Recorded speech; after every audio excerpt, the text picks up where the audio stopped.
Bonjour à tous et bienvenue dans ce nouvel épisode de l'Urban Grace. Aujourd'hui, nous allons parler de la manifestation des dons de l'esprit. J'aimerais même dire le pouvoir chrétien. Alors aujourd'hui, on aimerait vraiment que vous puissiez prendre place. Mettez-vous à l'aise, prenez un stylo, prenez de quoi noter, parce qu'il va y avoir des clés aujourd'hui qu'on va vous communiquer, les amis, parce qu'on va parler vraiment de l'importance de manifester les dons de l'esprit pour un chrétien. Alors, avant de débuter cette merveilleuse émission, laissez-moi saluer ma tendre, ma chère épouse. Comment ça va, Doudou? Ça va et toi, mon amour? Moi, ça va très très bien. Et toi, papa, comment ça va aujourd'hui? Eh ben, super, en pleine forme, content de vous retrouver et aussi content de retrouver les auditeurs fidèles de notre chaîne. Yes, super. Oui, on aimerait également saluer tous ceux qui sont de la radio, qui nous suivent depuis la radio. Les amis, soyez richement bénis de là où vous êtes.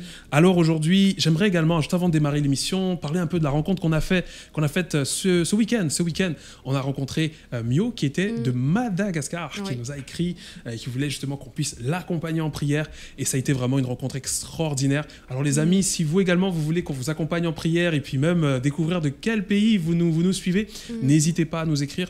On va intercéder avec vous, on va prier et déclarer la victoire. Alors, on va débuter cette merveilleuse émission avec toi, ma chérie, dans Au-delà du masque.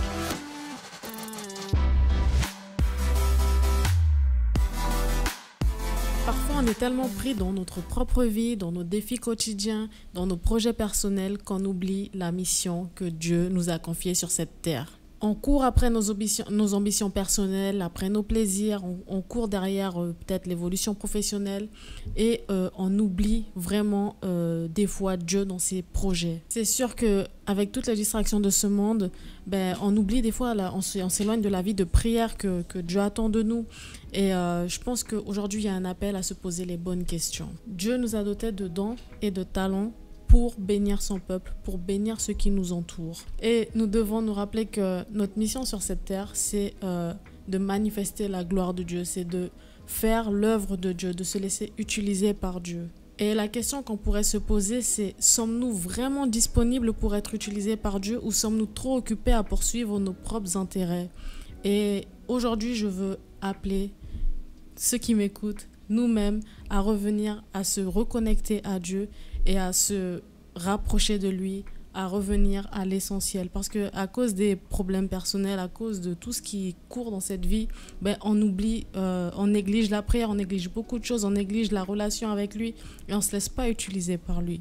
Aujourd'hui, j'encourage toutes les personnes qui m'écoutent à revenir à l'essentiel. Amen. Merci chérie pour cette merveilleuse rubrique. Alléluia. Alors oui, aujourd'hui on va parler vraiment des dons de l'esprit. La semaine dernière on avait parlé des fruits de l'esprit. Et là on va parler... Non, pas la semaine dernière, la semaine d'avant, il y a déjà 2 semaines. Ça passe tellement vite les semaines. Il y a déjà 2 semaines on avait parlé justement des fruits de l'esprit. Aujourd'hui nous allons parler des dons de l'esprit. Alors, c'est sûr que... les dons de l'esprit, c'est quand même un domaine assez complexe parce que là, on passe tout de suite dans la portée spirituelle. Et on va voir durant l'émission également qu'il y a toutes sortes de dérives, justement, dues à des fois ce manque de repères, ce manque de jalons, je dirais. Mais aujourd'hui, on va mettre vraiment les mots, on va essayer de démystifier tout ça. Et on va commencer tout simplement par définir qu'est-ce que c'est finalement les dons de l'esprit. Alors, on peut le retrouver dans 1 Corinthiens 12, au verset 7 à 10, qui dit: « À chacun, l'esprit se manifeste d'une façon particulière en vue du bien commun. » Et j'insiste sur ça, c'est en vue du bien commun, c'est-à-dire c'est pour édifier l'Église. En aucun cas pour s'enorgueillir, en aucun cas pour s'élever. Parce qu'il y a un piège dans tout ça. Et j'aime bien, il commence par ça, le verset. Le verset 7, il commence par ça, vraiment, pour l'édification commune. Alors, l'Esprit donne à l'un une parole de sagesse, à un autre, le même Esprit donne une parole de connaissance. Je vous pose déjà la question, selon vous, quelle est la différence entre la parole, un don de sagesse et le don de connaissance? On va le voir tout de suite, enfin juste après dans l'émission, mais n'hésitez pas à nous le dire également en commentaire ce que vous pensez. L'un reçoit par l'esprit la foi d'une manière particulière à un autre, par ce seul et même esprit, des dons de la grâce sous forme de guérison. J'aime énormément cette tournure de phrase, vraiment parce que c'est vraiment ça. C'est-à-dire que c'est vraiment une grâce. C'est-à-dire que Dieu manifeste sa grâce justement en passant par la guérison. À un autre, des actes miraculeux. À un autre, il est donné de prophétiser. Et à un autre, de distinguer entre les esprits. Il est question de discernement. À l'un est donné de s'exprimer dans des langues inconnues. Et à ce niveau-là, il y a également des nuances. C'est-à-dire que j'ai déjà entendu des personnes qui disaient qu'il était question de parler en langue, mais également parfois la capacité aussi de parler des langues étrangères, c'est-à-dire de d'autres pays également. Donc, il y a deux courants de pensée par rapport à ça. En tout cas, nous, aujourd'hui, on va parler du parler en langue. Et à un autre, d'interpréter ces langues. Très important d'interpréter ces langues, parce que nous allons voir également, durant l'émission, justement, quelles sont ces particularités, comment on va également exercer ces dons-là. Donc, aujourd'hui, on va un petit peu démystifier sur, voilà, les dons de l'esprit, et toutes ces choses, un peu comment ça fonctionne en église. Est-ce que moi, je dois finalement le manifester quand je suis à l'extérieur? Est-ce que je dois le faire seulement à l'église? Est-ce que... Voilà, on va essayer de parcourir, les amis, ce thème sous toutes ses formes. Alors, on va commencer par la première question qui est comment recevoir les dons de l'esprit? Pour moi, et ça, c'est vraiment important, je considère, selon ce qui est marqué de la parole de Dieu, que les dons de l'esprit ne peuvent être reçus que par demande et par aucune autre forme. On ne peut pas recevoir le don de l'esprit sous forme d'argent, on ne peut pas l'acheter. D'accord? Donc des fois, on entend des personnes qui disent oui, pour recevoir le prophétique de Dieu ou je ne sais quoi, telle chose de Dieu, un don particulier de Dieu, il faut une certaine somme d'argent, ou il faut faire des fois certains sacrifices, mais j'aimerais, d'emblée les amis, il n'y aura pas de suspense là-dessus, je viens tout de suite faire du spoil. Le don de Dieu ne se reçoit que par demande, c'est-à-dire je m'approche de Dieu et je dis à Dieu, Seigneur, voilà, je voudrais avoir, comme Paul le dit, aspirer aux dons les meilleurs. Je voudrais, Seigneur, c'est que ce don se manifeste dans ma vie, que ce soit peut-être le parler en langue, que ce soit le don de prophétiser, ou peut-être l'interprétation également des langues, hein, du parler en langue. Mais en tout cas, je veux ça, Seigneur, je veux que ça se manifeste. Et il y a une particularité également, c'est que dans le verset, il est dit, par le même esprit, tous ces dons sont donnés. Et quand on continue, il me semble que le verset, il dit que c'est l'Esprit de Dieu qui décide également comment il distribue ces dons à chacun. Parce que oui, on peut parfois vouloir, on peut parfois prier, dire à Dieu, Seigneur, Hallelujah, je veux ce don parce que franchement, c'est stylé, tu vois, il est vraiment bien. J'aimerais bien, franchement, avoir cette puissance dedans de Jésus, etc. et tout. Mais on se rend compte que parfois, l'Esprit de Dieu peut te capaciter, te donner en fait certains dons en fonction par exemple de la mission qu'il t'a confiée et parfois selon le pays aussi dans lequel tu vis, parfois Dieu peut t'inspirer à travailler dans un certain sens par rapport à d'autres. Des fois, voilà, ça va dépendre, je dis vraiment, du lieu où tu te trouves. En préparation de l'émission, je te vois que ça t'avait rappelé une histoire dans la Bible avec un fameux sorcier là qui était venu. C'est ça. Pour toutes les personnes qui pensent que c'est quelque chose qui se monétise, eh ben on voit que la parole nous enseigne que non. Puisqu'il y avait effectivement un magicien qui pensait qu'il pouvait recevoir le don du Saint-Esprit en monnayant, donc en payant Pierre pour pouvoir faire les mêmes actions que Pierre opérait par le pouvoir du Saint-Esprit. Et Pierre lui a fait comprendre, entre autres termes, que c'est pas comme ça que ça se passe. Et que comme tu le dis, c'est vraiment l'Esprit du Seigneur, c'est vraiment dans la relation, c'est vraiment demander à Dieu de nous permettre d'avoir ces dons qui se manifestent en nous, tout simplement. Exact, parce que tu vois, tu te rends compte que sinon, si c'est une question d'argent, finalement, c'est toujours ceux qui ont le plus d'argent qui vont avoir les meilleurs dons, etc. Non, Dieu, il fonctionne au cœur. Hallelujah. Dieu, il vient démolir complètement le système humain. Tu voulais dire quelque chose, mon amour? Oui, c'est sur le point que tu avais dit tout à l'heure, c'était que des fois, dépendamment d'où tu vis, Dieu va t'utiliser d'une certaine manière. Et je me rappelle, j'étais débutante dans la foi et tout, j'étais dans mes débuts de marche. Et là, je voyais une manifestation dans une église, un prophète qui faisait sa prophétie d'une façon que j'ai dit c'est un peu chelou. Signe d'alerte. Ouais, c'était un peu chelou. Allumé, tout ça, ouais. Et là, figure-toi que Dieu m'a parlé. Dieu m'a repris. Et il m'a dit que ben justement ce que tu dis. Des fois, on juge certaines manifestations, mais des fois, dans certains pays, Dieu va t'utiliser d'une certaine manière parce que c'est la manière dont il veut que tu agisses dans ce pays-là.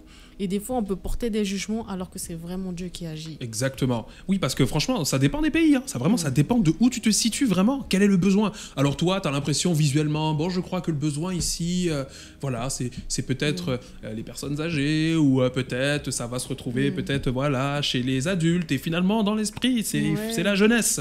Alors Dieu va manifester les dons de l'esprit d'une certaine façon pour impacter la jeunesse, parce qu'il y a des réalités spirituelles que nous, on n'est pas au courant.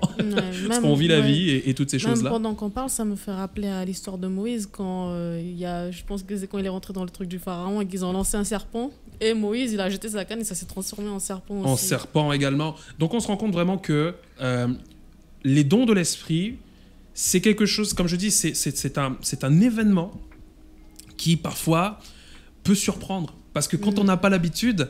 Vraiment, Dieu peut se manifester d'une façon extraordinaire. Je dis vraiment extraordinaire. Et des fois, ça peut dépasser notre entendement. Ouais, et on va le voir durant l'émission aussi qu'à cause des fois de ce dépassement, je dirais, parfois beaucoup de personnes utilisent ces pratiques aussi pour avoir des dérives et on va en parler. Alors, j'aimerais également qu'on puisse, comme je vous avais dit, poser la question, quelle est la différence entre le don de connaissance et le don de sagesse. Parce que justement, parfois, c'est pas toujours très clair. Lorsqu'on lit ça, on dit bon, je vais lire rapidement pour pas revenir là-dessus et pour surtout me poser pas de questions. Mais aujourd'hui, c'est bon, je vais te communiquer, mon ami, la réponse, comme ça, tu vas pouvoir le partager même à l'église, le groupe jeunesse. Alors en fait, le don de connaissance et de sagesse sont vraiment très similaires. Vraiment, c'est quand même, ça se combine assez bien, mais surtout, ils ont un point commun, d'accord ? Ils ont un point commun et parfois on a l'impression que voilà, ils sont pas distincts, alors que si. Alors le don de connaissance, qu'est-ce que c'est ? C'est lorsque Dieu te révèle une situation dans la vie de quelqu'un, d'accord ? Dans une situation bien précise, Dieu va te la révéler, pardon. Comme par exemple, Monsieur Adam, on va prendre Adam. Monsieur Adam va perdre son travail. D'accord, Dieu te révèle ça alors que tu es en prière, alors que voilà, ou peut-être pas, des fois ça peut arriver, ça peut te prendre comme ça. Adam va perdre son travail. Et parfois tu peux dire à Dieu, Seigneur, merci, alléluia pour cette révélation. Je vais aller voir le frère Adam, lui dire, frère Adam, écoute, tu vas perdre ton travail. Non, c'est pas vrai. Dieu me dit, il faut aller avec beaucoup d'humilité. On a dit que c'est pas pour son orgueil, il faut aller avec beaucoup d'humilité. Mais vraiment, toi, tu peux dire que finalement, Dieu me communique que voilà, peut-être tu risques de perdre ton travail, etc. Et donc là, tu as finalement le don de connaissance. Mais tu peux aller plus loin. Tu peux demander à Dieu, Seigneur, qu'est-ce que tu veux dire aussi dans cette situation ? Comment tu veux que cette situation exactement s'arrange ? Quel est ton plan là-dessus ? Alors, Dieu peut te communiquer maintenant le plan. Et là, on passe dans le don de sagesse. C'est-à-dire, à ce moment-là, c'est le plan de Dieu en action. Quelles sont les actions que tu vas devoir mener ? Par exemple, Monsieur Adam, donc par exemple, oui, tu vas perdre ton travail, mais le Seigneur me dit que finalement, si tu vas voir ton patron et que tu lui demandes pardon, alors je vais travailler, Dieu va travailler dans son cœur de sorte à ce que tu ne puisses pas perdre ton travail. D'accord ? Donc vraiment, le don de connaissance et de sagesse, c'est vraiment deux dons qui peuvent être vraiment efficaces lorsqu'on veut parfois changer une situation, lorsqu'on veut vraiment voir la main de Dieu agir. Mais voilà un petit peu les différences entre ces deux dons. Tu voulais dire quelque chose, chérie ? T'étais sur le côté ? Non, ça va, c'est cool ? Ok, donc voilà. Comment on peut en fait vivre ces deux dons-là et les exercer. Je voudrais également préciser, pour toi, mon ami, qui me regarde, parce que parfois on lit les dons de l'esprit, on se dit, wow, ça c'est pas pour moi, ça, franchement, je suis pas un chrétien, the best, c'est Naya, franchement, c'est peut-être pour les élites, là, tu sais, pour ceux qui font des 8h, 10 heures de prière et tout ça. J'aimerais te dire, mon ami, ça c'est une promesse pour tous ceux, je te le dis bien, pour tous ceux qui ont accepté Jésus dans leur vie. Il n'y a pas une histoire d'élite, que c'est réservé à un groupe de personnes. Ne te sens pas disqualifié. Les dons de Dieu doivent être manifestés. C'est même un devoir, je dirais. C'est même un devoir de manifester les dons de l'Esprit. Pourquoi ? Parce que nous sommes chrétiens et nous ne sommes pas limités aux réalités de ce monde. Nous ne sommes pas contraints et oppressés aux impossibilités de ce monde. Alléluia. Nous croyons en Dieu de l'impossible. C'est pourquoi, lorsqu'il y a une personne qui est malade, nous imposerons les mains. Alléluia. Et le malade sera guéri. Amen. Oh, je déclarerai parfois que la montagne va se déplacer Parce qu'en moi, il y a cette foi, ce don de foi là, de croire en des choses extraordinaires. Et la montagne va se déplacer. Pourquoi? Parce que le nom de Jésus a été proclamé et tout ce que je demanderai en croyant vraiment que je l'ai reçu, alors je le verrai s'accomplir. Alléluia. Véritablement, nous sommes chrétiens et manifester les dons de l'esprit, ce n'est pas réservé vraiment à une élite. Au contraire, c'est fait pour être manifesté pour tous ceux qui croient au nom de Jésus. Alléluia. Alors j'aimerais... Oui, dis vas-y papa. Ouais, Jésus va même dire justement qu'il est, il est avantageux pour nous qu'il s'en aille. Justement afin de nous envoyer le consolateur, afin de nous envoyer le Saint-Esprit justement pour nous accompagner, interpréter dans tout ce que nous allons entreprendre, pour nous édifier, puisque tu avais dit que justement que c'était pour l'édification de l'Église. Et puis nous donner sa puissance, puisque dans Acte 1:8, il va révéler aux apôtres qu'ils vont recevoir une puissance, la puissance de Dieu, pour pouvoir manifester ces dons tellement merveilleux qui nous permettent justement de, comme tu dis, de guérir les malades, de chasser les démons, vraiment de donner des paroles de connaissance ou de sagesse en fonction des situations. Vraiment, on a un Dieu qui est merveilleux. Qui est extraordinaire. Alléluia. Moi, je me souviens également, moi, les dons, le don de l'esprit, ils n'ont pas été toujours très, très présents dans ma vie, surtout au départ. Parce que c'est au départ, je manifestais quelques dons, tu sais, tu pries, des fois, il y a des choses qui se passent, etc. Mais je dirais que c'était à une certaine échelle. Par contre, lorsque j'ai reçu, j'ai eu ma rencontre avec Dieu, j'ai eu cette rencontre, il s'est passé vraiment, j'ai l'impression, un basculement dans ma vie chrétienne. Et lorsqu'après, j'ai été baptisé en langue, waouh! Dieu a traité avec moi d'une façon particulière. J'ai vu littéralement ma vie chrétienne être transformée et vraiment emmenée dans une autre dimension. Donc vraiment, la rencontre avec Dieu, elle est méga importante parce que je me souviens lorsque j'avais commencé justement à rentrer dans cette volonté de dire, je veux manifester les dons de l'esprit, je veux vraiment que ce soit pas simplement en parole, mais en manifestation de puissance également. Eh ben, je me souviens, il y avait à un moment donné, Dieu me révélait pendant un temps de prière dans ma chambre, me révélait la situation d'une sœur avec son mari. Je voyais son mari en fait qui buvait de l'alcool, qui buvait, etc. Mais au point de s'enivrer et que cette dépendance là emmenait toutes sortes de conflits dans son couple. Mais ça je le savais pas quoi. Ça c'est vraiment un peu comme le don de connaissance, c'est-à-dire que ça vient et j'entendais vraiment tout. Les scénarios, les pleurs, j'entendais toutes ces choses-là et je reçois ça pendant le temps de prière. Alors quand je vais voir la sœur, tout de suite je lui dis, ma sœur, pendant le temps de prière, je lui raconte et je lui dis, ne t'en fais pas. Tu sais, là, Dieu commence à m'utiliser également pour lui parler, etc. Parce qu'elle me dit, ça tombe à pic hier soir même. Alors que je suis en train de lui donner la parole hier, la veille même. Voilà ce qui s'est passé, etc. et tout. Alors là, moi, je suis en mode, wow. Ma soeur, dis-moi que c'est pas vrai. Dis-moi pas que c'est pas vrai. C'est vrai, j'étais vraiment étonné en fait de savoir. Alors qu'en fait, à l'instant là, j'étais rempli de conviction et puis tu sais, tu vas avec la foi et tout. Et puis quand tu vois que ça se manifeste, t'es là, wow, toi-même t'es spectateur de la puissance de Dieu. Alléluia. Toi-même t'es spectateur de la gloire de Dieu. Et puis on a prié ensemble, etc.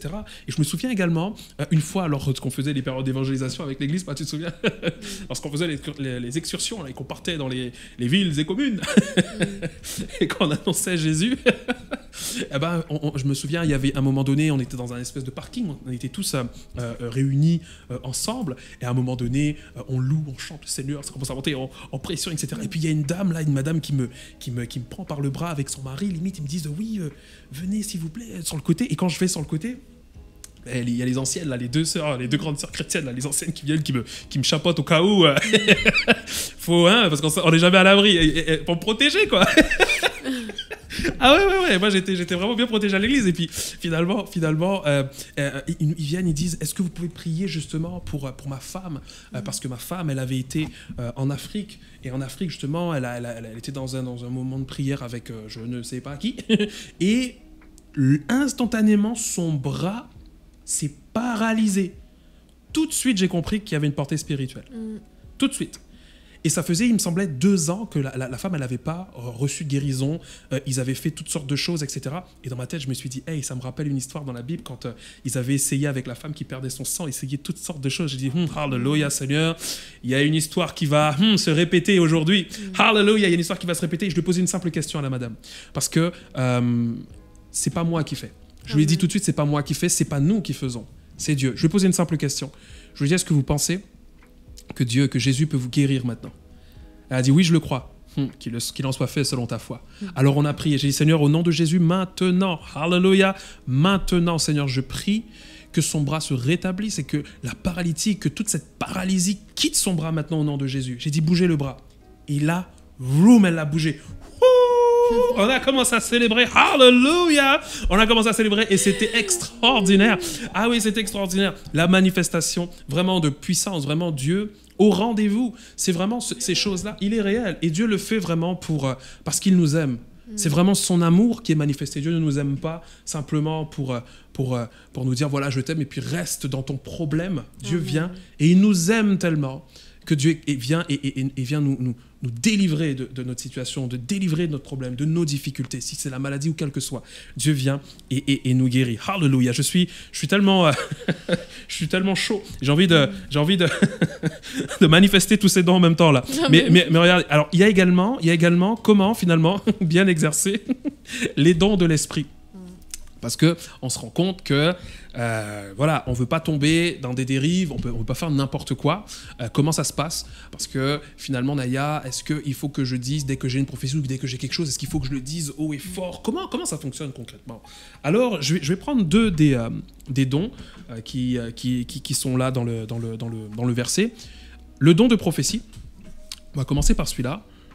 Je vais prendre le don de prophétie et du parler en langue. Alors, pour le don de prophétie, il faut savoir que ce don-là a pour but également d'édifier l'Église. D'accord? Il est là pour édifier l'Église. Et des fois, malheureusement, quand Dieu utilise certains hommes, certaines femmes de Dieu à prophétiser, on se rend compte que parfois, il y a des informations personnelles qui sont balancées comme ça à l'Église devant tout le monde. Wow, c'est terrible. C'est terrible. Alors, quand tu as une prophétie, et ça, je vais vraiment insister là-dessus. Lorsque nous avons une prophétie, lorsque tu reçois quelque chose de personnel qui pourrait mettre la personne en difficulté ou dans une position délicate, il est impératif que tu prennes la personne à part. Là, ça relève du respect, en fait. Aussi simple que ça. Simplement. Ça relève du respect. C'est-à-dire que Dieu te permet de voir une certaine situation, ce n'est pas pour en jouer. Ce n'est pas pour montrer que tu connais. Et on n'est pas dans une expérience de preuve. Hein. Ce qu'on disait à l'orgueil. Exactement, on n'est pas là pour s'enorgueillir ou pour prouver. On n'est pas là pour ça. On est là pour édifier. En quoi ça va m'édifier de savoir que telle personne vit dans l'adultère, que telle personne vit dans je ne sais quelle situation délicate? En quoi ça va édifier l'Église concrètement? Non. Ou dans une situation, quelle que soit la situation, qui peut être honteuse pour la personne. Non, on va voir la personne à part. Par contre, maintenant, quand tu reçois une prophétie, alléluia, je sens, alléluia, que Dieu est en train de communiquer son message en ce moment. Ici, à El Shama, il va vivre une croissance. Amen. Je vois une croissance. Alléluia. Il y a des choses qui rentrent et le royaume de Dieu vraiment est connecté avec El Shama. Alléluia. Là, tu sens tout de suite que, mon ami, il faut le dire haut et fort, ça. Faut pas hésiter. Quand tu vois vraiment que c'est pour édifier l'Église et que vraiment l'Église va être au bénéfice vraiment de cette information, que ça va encourager, qu'on va être tous dans la foi, alors oui, tu peux le dire et vas-y. Mais quand par contre ça commence à rentrer dans des choses personnelles, on le dit pas. Et je vais parler également du parler en langue finalement. Comment faire pour le parler en langue? Moi, je m'étais posé la question, on parlait avec Choupette également, puisque justement, même ici sur la plateforme, on s'était dit, mais oui, est-ce que dans les moments de prière, est-ce qu'on libérerait également le parler en langue? Parce qu'on sait qu'il se passe des choses dans le parler en langue. Et finalement, Dieu m'a guidé tout simplement à aller ouvrir sa parole. Hein. Il est temps d'ouvrir aussi la Bible et de voir qu'est-ce que Dieu dit dans sa parole. Et il m'a dirigé vers 1 Corinthiens au chapitre 14. Chapitre 14, très très très intéressant parce qu'en fait, Paul va littéralement faire un retour d'expérience sur le parler en langue et parler vraiment de l'exercice, d'accord, des dons de l'esprit. Et là, il va parler en fait qu'il faut faire très attention lorsqu'on parle en langue, parce que souvent quand nous on parle en langue à l'église, et là on laisse l'Esprit de Dieu prendre la place et nous on encourage, etc. Mais Paul va appeler notre attention en disant que lorsque on parle en langue, on s'édifie soi-même. Celui qui nous écoute ne s'édifie pas puisqu'il ne comprend pas ce qu'il fait. Alors il dit, si vous pouvez parler en langue en public, à condition qu'il y ait quelqu'un qui puisse traduire ce que vous êtes en train de dire. Parce que sinon, littéralement, c'est du vent. C'est du vent. Alors là, tu te dis, wow, quand je lis ça, j'ai dit, mais non, c'est pas du vent. Oui, c'est du vent. Parce qu'il va faire le parallèle en disant, si quelqu'un parle une langue étrangère, que tu ne comprends pas, et qui te parle, et il te dit, flougou, que tu comprends rien, ça va servir à rien. La discussion, ça va servir à rien. Et il va expliquer qu'en fait, le parler en langue sert aux croyants, et la prophétie sert aux non-croyants. Alors, quand vous êtes en communauté, je préfère que vous prophétisiez. D'accord ? Je préfère que vous puissiez être connecté à Dieu et manifester le don de prophétie que plutôt le parler en langue. Parce que quand vous prophétisez aux personnes qui ne connaissent pas Dieu, aux personnes justement qui n'ont jamais l'habitude avec ces choses-là, alors ils vont vivre, on va dire, ce moment-là d'une façon extraordinaire parce que des choses vont être révélées de leur vie que seul Dieu connaît, d'accord ? Et à ce moment-là, ils glorifieront Dieu. Et là, quand j'ai lu ça, j'ai dit, mais waouh, en fait, il y a vraiment un ordre dans Dieu, dans le Seigneur. Il y a vraiment un ordre. C'est vraiment bien jalonné. Et surtout, il nous fait un retour d'expérience. Et parfois, on peut se retrouver à l'église. Je pense que pour certains, peut-être vous reconnaissez. Des fois, on dit qu'il y a certaines personnes, tu sais, j'ai déjà entendu quand on parle en langue, etc., qui ne comprennent pas, ils disent on est des fous. Tu vois, en fait, c'est une église de fous, en fait. Ce sont des fous qui sont là, on ne comprend rien, ils commencent à partir dans leur truc. C'est le folklore. On ne comprend pas. Tu vois, je pense qu'il y en a qui ont déjà vécu ces choses-là. Et Paul, il le dit. Ils nous prennent vraiment pour des fous. Et on ne veut pas qu'à l'église, les gens ne soient pas édifiés, qu'ils n'aient pas le contact. Alors là, il donne vraiment des clés vraiment pour, je pense, une croissance pour l'église. Son retour d'expérience en tant qu'apôtre, parce qu'un apôtre sert véritablement à implanter des églises, à faire en sorte qu'il y ait des responsables, et puis implanter. Et je pense qu'il a vu, certainement la stratégie que Dieu lui a donnée pour implanter les églises, que parler en langue, s'il n'y a pas de traducteur, d'interprète, c'est pas la peine. Ça sert à rien. C'est pour toi. Tu t'édifies toi-même. D'accord ? Donc ça, c'est quelque chose qui est très, très important dans l'exercice. Et justement, ça me ramène à mon point que je voulais aborder, c'est comment manifester les dons de l'esprit, pour le coup. Moi, je dirais toujours, il faut se connecter à la source. La source, la prière, l'adoration. Pourquoi ? Parce que quand on se connecte à Dieu, quand on est en communion avec lui, il y a des choses qui se passent. Je l'ai moi-même expérimenté. Des fois, quand tu es dans la présence de Dieu, tu as des paroles qui se déposent. Et des fois, tu peux avoir un message pour quelqu'un. Et dans ce temps-là, comme tu dis, c'est une prophétie, une parole de connaissance. Tu ne dois pas te précipiter à aller dire « Écoute, Dieu m'a révélé ci, ça. » Non, il faut avoir le discernement pour savoir est-ce que ça vient vraiment de Dieu ou est-ce que ce n'est pas ton subconscient. Et on va lire c'est quoi le subconscient. Le subconscient est une partie de notre esprit qui stocke des pensées, souvenirs, désirs dont nous ne sommes pas toujours conscients. Il influence grandement nos comportements et nos réactions sans que nous en soyons conscients. Il conserve des informations, contrôle des actions automatiques, protège et en refoule des souvenirs douloureux et une source de créativité et d'intuition. Donc des fois, tu peux te mélanger. Il faut faire attention et j'encourage vraiment à avoir le discernement parce que ça, c'est la base de tout. Dieu peut te communiquer des choses et tu as soulevé un point qui était tellement intéressant tout à l'heure. Des fois, il va te communiquer une vision et peut-être c'est le résultat final. Mais Dieu ne veut pas que tu penses que le résultat final, c'est ce qui va arriver à la personne. Au contraire, tu dois demander à Dieu qu'est-ce qu'il doit sortir de cette situation pour non seulement expliquer à la personne ce qui va se passer, mais lui donner les solutions pour éviter si par exemple c'est un cas chaotique, tu vois. Donc moi j'ai beaucoup aimé ça et ça rejoint encore à avoir vraiment l'humilité et ne pas être orgueilleux, prétendre que Dieu te parle et que tu vas aller commencer à parler à tout le monde sous prétexte que Dieu t'a déjà dit et ça s'est confirmé. Non, toujours être humble. Exactement. Les dons de l'esprit ne servent pas à s'enorgueillir, j'insiste vraiment. Les dons de l'esprit ne servent pas à s'enorgueillir, ils servent à édifier l'Église. On a également le point qui va faire la transition avec toi, papa, c'est en fait, on se rend compte qu'il y a également des dérives sectaires dans les dons de l'esprit. Alors il y a ce que je disais au départ, des fois on peut être maladroit, des fois on peut donner des prophéties, parce que on a déjà eu cette expérience-là de personnes qui ont été maladroites et qui ont donné toutes sortes de prophéties au risque de mettre la réputation de certains en jeu. D'accord ? Mais ça a été maladroit. Il y a des personnes, ça a été maladroite. Et là, il n'y a pas de problème, puisqu'il suffit vraiment de comprendre son geste, puis de le rectifier, et on ne le recommence plus. Il n'y a pas de problème. Par contre, il y a des dérives sectaires. Quand je parle de dérives sectaires, c'est qu'il y a une intention.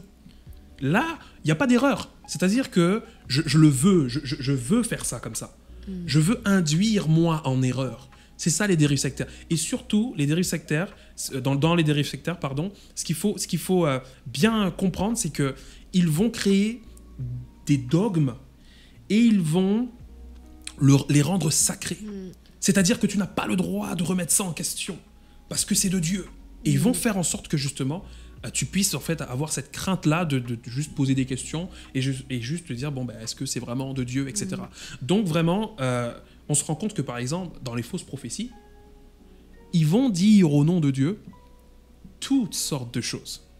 Toutes sortes de choses.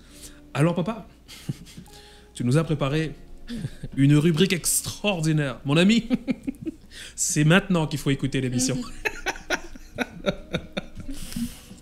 Aïe, aïe, aïe, tu nous as sorti vraiment des pépites, comme je dis.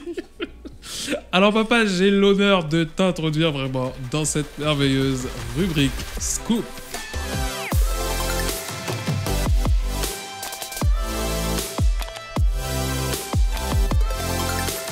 Alors tout simplement, je commencerai par citer un passage de la Bible qui nous dit « Prenez garde à ce que personne ne vous séduise. » Et je vous regarde bien entre les yeux pour vous dire que personne ne vous séduise. Autrement dit, que personne ne vous trompe. Alors, c'est marqué dans plusieurs passages bibliques, j'en citerai 15. Je prendrai Matthieu 24, 4, qui le stipule bien. Alors, vous avez certainement vu ou entendu, comme moi, des assemblées qui carrément mettaient en scène des guérisons miraculeuses.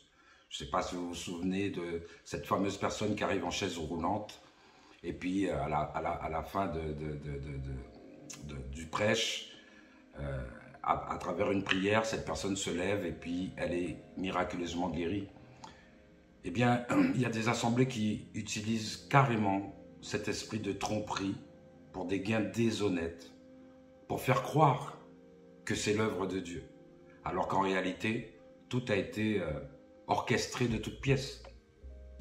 Il y a aussi des assemblées où, malheureusement, ça existe, qui utilisent carrément des esprits démoniaques pour faire toutes sortes de choses, pour faire des choses spectaculaires, d'accord, toujours au nom du miracle et au nom des prodiges de Dieu. Mais ces choses-là ne s'opèrent pas avec le Saint-Esprit. Donc, soyons vigilants. Pendant la préparation de cette émission, je suis tombé sur une vidéo. On a partagé une vidéo avec ma belle-fille, justement, où on voit une école carrément qui travaille à entraîner les personnes pour faire tomber les autres personnes. Ça aussi, c'est des choses aussi qu'on voit beaucoup sur les réseaux, beaucoup sur Internet. Il y a toutes sortes de choses qui se passent au nom de Dieu. J'ai même vu une assemblée où alors carrément le pasteur donc a prié pour l'assemblée et là toute l'assemblée s'est mise à quatre pattes pour faire comme des brebis et se mettre à brouter de l'herbe. Alors je peux vous dire franchement que ça c'est pas l'esprit de Dieu qui mène ce genre d'action. D'accord? Donc il faut qu'on soit très vigilant parce qu'il y a des choses qui sont vraiment faites par des esprits démoniaques. Donc 1 Jean chapitre 4 verset 1 nous enseigne et nous dit: ne croyez pas tout esprit, mais éprouvez les esprits pour voir s'ils sont de Dieu. Car beaucoup de faux prophètes sont venus dans le monde et avec des vêtements de brebis, mais ce sont des loups ravisseurs. Le discernement, mon frère, ma sœur, est un véritable don du Saint-Esprit qu'il faut exercer parce que ça nous permet de reconnaître tout simplement le vrai du faux. Et ça, c'est Dieu qui nous le donne. Parce qu'il savait déjà que dans les derniers temps, il y aurait beaucoup de faux prophètes, il y aurait beaucoup de choses qui se passeraient même au sein des églises. Donc, certains d'entre nous, après être tombés entre les mains de gourous, on peut dire ça, et beaucoup sont déçus, découragés, démotivés et se détournent même parfois du Dieu vivant. Et c'est la raison pour laquelle on appelle vraiment à votre attention, car l'Esprit de Dieu existe vraiment. Jésus a dit qu'il est avantageux qu'il s'en aille pour nous envoyer cette puissance. Parce que nous en avons besoin au quotidien. Nous en avons besoin pour l'édification de l'Église. Nous en avons besoin de cette puissance pour fortifier, pour édifier, pour guérir, pour chasser des démons, pour faire toutes sortes de choses pour le bien-être de nos frères, de nos sœurs, des personnes qui sont autour de nous et qui ont besoin de cet accompagnement. Donc ce n'est pas un jeu, ce n'est pas une rigolade. L'Esprit de Dieu est réel. Et je conclurai tout simplement ma rubrique avec ce verset qui se trouve dans Marc, chapitre 13, verset 13, et qui dit « Soyez vigilants, je vous ai tout annoncé d'avance. » Donc mon frère, ma sœur, nous vous appelons à être vigilants à tout ce qui se passe, à tout ce qui va venir, parce que beaucoup de choses encore vont venir. Il faut vraiment que nous puissions avoir cette relation avec l'Esprit Saint, avoir cette connexion avec Dieu pour pouvoir déceler tout ça. Amen. Amen, papa. Merci vraiment pour cette merveilleuse rubrique. Effectivement, il y a toutes sortes de choses, hein, vraiment toutes sortes de choses dans la sphère chrétienne. Et c'est ça qui fait aussi qu'il y a autant de déceptions aussi dans la sphère chrétienne. Parce que, comme on dit, des fois on vient à l'église pour venir voir Dieu et on se rend compte que c'est le parcours du combattant. Alors c'est pour ça que nous on monte cette émission-là, ces émissions d'Urban Grace, pour oser en parler, oser parler vraiment des fois de ces dérives sectaires, parce qu'on se rend compte que les gens arrivent à l'église et à l'intérieur, ils vivent toutes sortes de choses et ensuite ils sortent par la porte de sortie de l'église parce qu'ils sont déçus, blessés et parfois ils mélangent et veulent tout simplement plus entendre de Dieu. Alors nous, on aimerait se positionner là, à la porte de sortie de l'église, pour tout simplement dire aux personnes, oui, effectivement, vous avez été blessés. Oui, à l'église, vous avez vécu toutes sortes de déceptions, toutes sortes de choses à l'église, mais ne mélangez pas Dieu à ça. Amen. Et là, on va entreprendre maintenant un parcours de guérison ensemble. Amen. Là, maintenant, nous allons entreprendre un nouveau chemin et représenter Dieu différemment. Parce que comme tu l'as dit, tu l'as si bien dit, Dieu n'est pas dans ces choses-là. Hallelujah.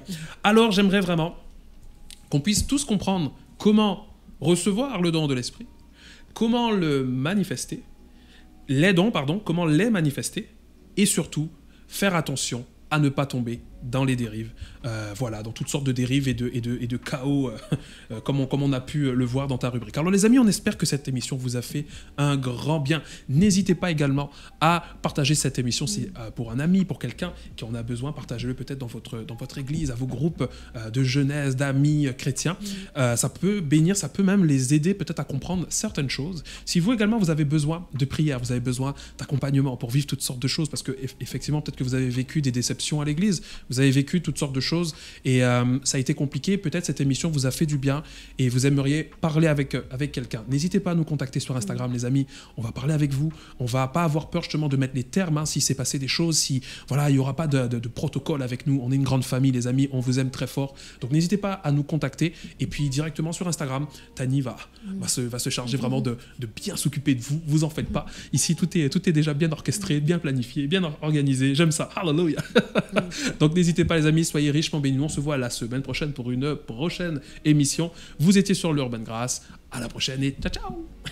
Merci d'avoir été avec nous aujourd'hui. Ici sur Urban Grace, nous parlons de tout et sans tabou. Posez-nous vos questions en commentaire ou sur notre page Instagram et abonnez-vous pour ne manquer aucun épisode. Merci à l'équipe des 10 000 qui nous soutiennent mensuellement. Par vos dons, vous rendez ces émissions possibles. Que Dieu vous bénisse. À la semaine prochaine.